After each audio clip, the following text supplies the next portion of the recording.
આજી કાંઠા વિસ્તારમાં આવેલા જે નદીના પટના દબાણો છે, એવા દબાણો ઉપરાંત જે અમારા ટીપીનો રોડ છે ત્યાં એ રોડ પરના દબાણો એ 23 તારીખથી રાજકોટ મહાનગરપાલિકા દ્વારા ડિમોલિશનની કામગીરી હાથ ધરવામાં આવનાર છે.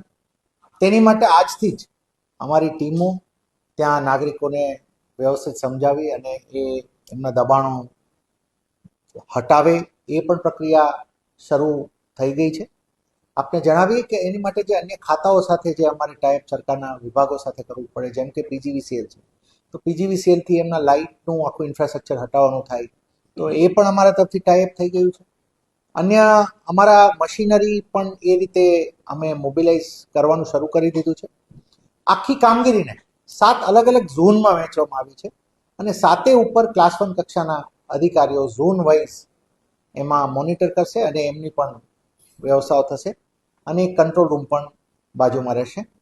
આપને જણાવીએ કે લગભગ 1400થી વધારે મકાનો અંદાજિત આ બધું ફર્સ્ટ ફેઝ ઓફ ડિમોલિશનમાં આની અંદર આવશે.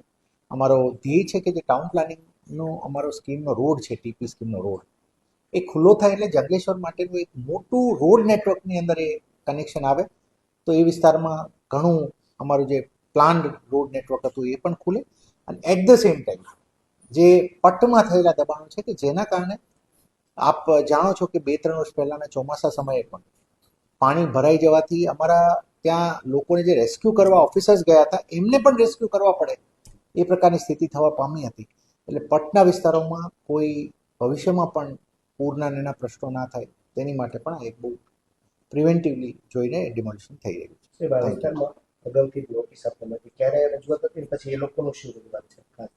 નહીં, આ પહેલાં છે ને ખૂબ તમામ ચર્ચાઓમાં થઈ છે. અમારા લેવલે નોટિસીસ પણ અપાયેલી, પછી એના પ્રોસિડિંગ્સ પણ થયેલા અને અંતે એ થયું હતું કે સરકારની સ્કીમ પ્રમાણે જેમને પણ એકોમોડેટ કરી શકાતા હોય તેમને એકોમોડેટ કરવામાં આવે અને જે તે સમયે